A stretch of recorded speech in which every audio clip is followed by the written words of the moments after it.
Hey, what's happening all? Wyatt Hurts here with my very first installment. Finally getting some ghosts, some Call of Duty ghosts rolling up here on the channel, as I'm sure a few of you at least were looking forward to. Right now we are playing some TDM. It's on the map Whiteout, and I'm typing in here, typing in something about the text chat. You know what? It's one thing. It's just maybe a pet peeve of mine. I don't usually throw on the mic when I'm gaming. I probably should, you know, a little bit more often. But it's a pet peeve of mine not being able to kind of chat it up with guys text-wise in the lobby, and you can't do that in this game, or at least I haven't found out a way to do it. You're kind of stuck having to save all your text chat for the game. Anyway, Whiteout, TDM, as I said, and here we go. It's not a bad round for me, a pretty solid performance. A couple of bad deaths, though, let me tell you, that I wasn't too pleased with, but I go on some nice little tears with this weapon. What are we looking at? Well, we're looking at the MTAR-X. I think that's how I think it's supposed to be pronounced. I don't know if it's supposed to be MTAR-X, but I'm calling it the MTAR-X. A great run-and-gun weapon, especially as I have it set up right now. And I think this is probably one of the more powerful submachine guns that you can get in the game. Well, let's see. I've got the silencer on there. I've got the rapid fire attachment on there as well in my two attachments. And it feels for you guys that play on live. You know, I know I have on live viewers here, guys that have played with for a long time on that Homefront game. I would liken this weapon, as I have it set up right now, to the Diablo. You know, to the SMG, the Diablo in Homefront. Really solid running gun. Has a really solid running gun feel. Can get a little shaky at times when you're trying to aim down sights at those mid ranges and anything beyond. And yeah, it feels like that. And you'll see me when I have success with this weapon. Usually it's right up in your face, you know, hunting these guys down right there, point blank, you know. And you can see I struggle a little bit aiming down sights. Maybe it's the iron sights. Maybe it's just the way the gun feels. The gun has a tendency to drift up and to the left when you're aiming down sights, as it's currently set up, you know. And almost like for you Homefronters out there, almost the way the M4 has a tendency to drift and recoil up and to the left, you know. So at least those are the little things that I've noticed with this weapon so far, but I'm really digging this gun, especially when you can run the corridors, fast patrols, just kind of balls to the wall action, and when things are going well for you and you're lining up those shots quickly enough, you can make this gun work for you. I do have my perks for my character. A big part of the Call of Duty series gameplay, at least from Modern Warfare and on, were the perk system. So let's take a look at the perks. Agility and Marathon. So agility is giving my character faster movement, overall movement speed. Marathon is giving me unlimited sprint. Right here, this is bad. I think I heard two of them beeping. You know, I think I wandered into this little, not a minefield, but you know, a little cave filled with explosives. And this rabid mutt coming in here trying to put me down. I'm having none of it, sir. None of it. And is my dog? I have my dog rolling, don't I? I think I do. Yeah, I do. Mr. Piddles, that's my dog, my mutt. You know, that's what I call him. Well, I have several names for him, but this one in particular, well, this was Mr. Piddles that I pulled out of the kennel right before this game, well, it took place. Anyway, let's finish running down the perks. Steady aim is in there, which is why you see me wielding this gun from the hip so often. It increases my hip fire accuracy. Now, that death right there. Mr. Piddles, avenge me, sir. Thank you. A terrible, I'm watching it right now, and I'm still disappointed with that death. I mean, I can't believe I missed the first blade, you know, the melee with the slash, and then making it worse was just missing the toss with my throwing knife, which I'm carrying. So that's what I have for my gear, throwing knives and concussion grenades. And this was the guy that I missed. This was the guy that Mr. Piddles chewed, you know, tore apart while he was still kicking. And now he's come back to avenge himself, you know. He put down not just Mr. Piddles, but me as well. So, good on him. I kill. Well, he certainly earned his name there. And again, right here, I mean, you can see when you're on the mark, when I'm on the mark with this gun at those, you know, borderline mid-ranges, aiming down sights, if I can line it up fast enough and keep it under control, it can be pretty effective, you know. But often I find myself struggling to line up those shots at those mid ranges when aiming down sights with this weapon the way it's currently set up.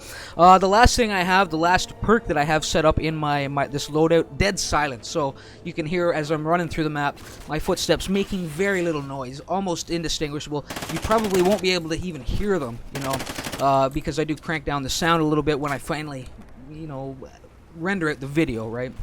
So So that's the loadout, you know, silencer, rapid fire, throwing knives, concussion nades, agility marathon, steady aim, and dead silence. And I like this loadout, you know, as far as my my kill streak rewards go. Well, you saw Mr. Piddles, so I do have the canine coming in. That's at 5 kills, by the way. Backing that up at 7 kills is the turret gun, which you just won't see come into play. I just couldn't get it there this round. Lastly, I have the Griffin coming in at 10 kills, which is this little remote controlled, just a devastating piece of machinery. And I think tomorrow's or the next video that I get up of Ghosts, you will see some Griffin gameplay, and you'll just see how powerful that that device is, you know. So anyway, you know what, my impressions of this game, well, I'm enjoying it. You're looking at it. I don't know how well it's going to translate on YouTube. There's always some loss in quality that occurs, but the game looking really good. I have it running on extra, what's called extra settings in this game. It's basically ultra. Everything is maxed, and for the most part, it runs pretty, well, pretty fluidly and pretty stable. It's pretty stable now that I've made several tweaks. I certainly recommend for anybody that has this game on PC, if you're having issues that appear to be, you know, a lot of stuttering or frame rate loss, what looks like lag often when you're in these multiplayer matches, it could just be that you haven't tweaked, you know, you need to make a few adjustments to your INI file, one in particular. Also, run the game in windowed borderless mode. That seems to help a lot. Anything that's running an overlay on the system should be shut off, including recording software like Fraps or even the Steam overlay. It will cause problems. You'll have issues. So these are things that need to be addressed. The game, for the most part, once you address these issues, once you bring these tweaks in, it runs pretty smoothly on PC in ultra settings, you know, on ultra settings. And unfortunately, well, since I'm recording right now, I'm actually running the game in full screen mode, so you can see there's a little bit of stuttering going on at times, but for the most part, it runs pretty smoothly. The reason I have to run this in full screen mode while I'm recording is simply because Fraps doesn't seem to want to work with this game anymore. You know, it works for other ones. Will not just produces a black screen after recording when I'm trying to record with using it with Ghosts. And so the other recording software I have, which is Shadowplay, will not run in that windowed borderless mode. It has to run in full screen. So I'm getting, you know, the game isn't running. Isn't performing as well as it could, you know, but I'm dealing with it. This is good enough. As long as I can get some footage, I can run this game pretty well and capture it and get it running on the channel, which is what I wanted to be doing. So anyway, you can see we've really walked away here while I was rambling on. 75-40, a bit of a dominating victory, and we're looking at the Speedy 24 coming in here with the Honey Badger with a, you know, a respectable final kill. I'm one of those guys, you know, I as you noticed, as I mentioned, I am carrying those throwing knives, and I'm one of those guys that I'm always watching the numbers, and when we're closing in on like 70, 71, 72, 73, 74 kills, I start pulling out those throwing knives, hoping to get the game-winning kill cam with it, because those, to me, I don't know, that's just my personal taste, are some of the most exciting kill cams you can get when you put a guy down with your throwing knife, especially when it's at range. So you'll see that, you know, I'm often trying that when we're right there around 73 or 74 kills, and often it's just costing me a life. That's all it's doing. But anyway, a pretty solid round for me. 20-7 with 2 assists. Some other good performers in here. J-Dog Prime, 17-9.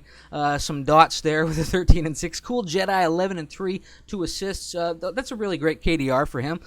Good round. And Speedy there, who had the Speedy 24, who had the game-winning kill cam, 9-6 with 1 assist for him. Down on the lower level, now Tina, I can only assume is a girl. You know, a female gamer with a name like that. Until I hear otherwise, well, I will refer to her as a her. So Tina, 12-8, and actually, I've after across several gaming sessions, I've encountered her, played with her several times. So we often end up in the same game together, and she's a pretty solid player. I think her team just got a little bit overwhelmed there. So a good performance. Wanted to mention her down on the losing team. You know, the best of the worst, I guess you could say, right? So guys, I hope you're happy to see the Ghosts rolling out here on the channel. I think you're probably going to see it once I settle in on a good get back into the multiplayer side of things here on the channel. I think you will probably see Ghosts 3 days a week. You'll probably see Battlefield 2 days a week, and maybe that last day maybe a Splinter Cell Blacklist, maybe a third day of Battlefield. I don't know, depending on the week, and then one day off. So I think you guys, that's the way I'm gonna roll it for the most part. I enjoy doing the both the Battlefield and the Call of Duty, but the Call of Duty just a little bit more fun. I think a little bit more YouTube video friendly. You know, the Battlefield, it's a bit of a grind at times trying to find good videos, especially in some of those larger game modes like the Rush, where there's an obliteration, and Conquest Large, where it's not just about getting having a good performance myself and trying to carry that through the duration of the match and having some exciting gameplay ongoing, but it's also about having a strong team for those games, you know, and it can be tough finding game footage of that stuff for Battlefield 4. As far as the Ghosts goes, it's a little bit easier, you know, it's more about personal heroics, and I find that the action is just a little bit more exciting on a consistent basis throughout the course of the round. You know, you're always under fire almost, you know. So anyway, hopefully you guys are pleased with that, with the Ghosts and the Battlefield 4 being up here, and I'm gonna still try to continue with a little bit of the Spies versus Mercs action, but it won't take a large portion of the multiplayer side of things that I'm doing here on the channel. Anyway, guys, again, thanks for stopping by. Always appreciated when you do. Hopefully you will leave a like, a comment, a sub to the channel if you are new around here and you haven't already. And until next time, well, remember why it hurts. Later.